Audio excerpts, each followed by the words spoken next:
No, hi there. Wanted to make this video to show you guys how I fixed my Bose headphones. Um, like everyone else, my wire started to crack and fail, so I decided to replace it. What I did, I had a pair of headphones laying around. This was not a very good headphone, so I decided to use their wire and place it on my headphone, my Bose headphone.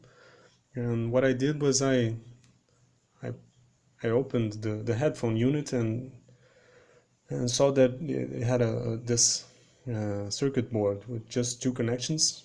It was a matter just to use a soldering iron to heat it up and loose the wires. And I did the same with the Bose headphone. I pried it open with a X-Acto knife in this division line. It was not very difficult. It was not very the glue or the binding process that they use is not very hard.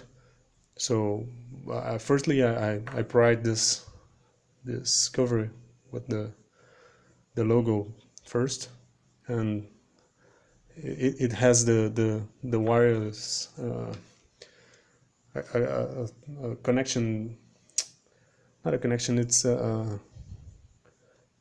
fixation in the unit.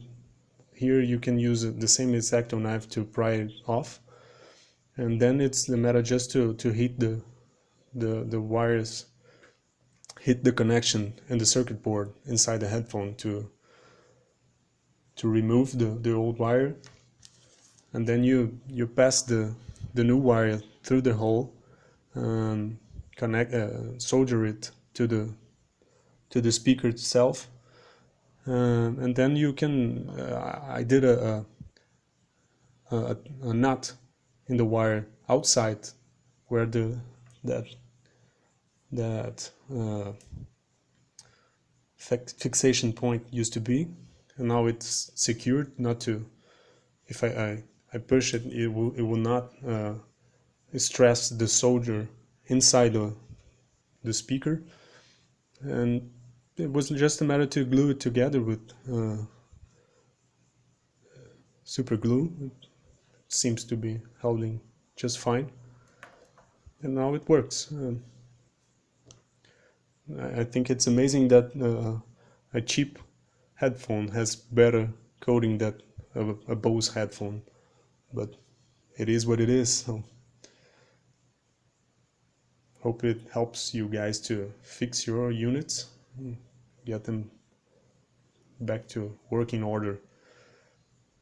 These are good headphones, but the wiring is not so great. Thank you guys.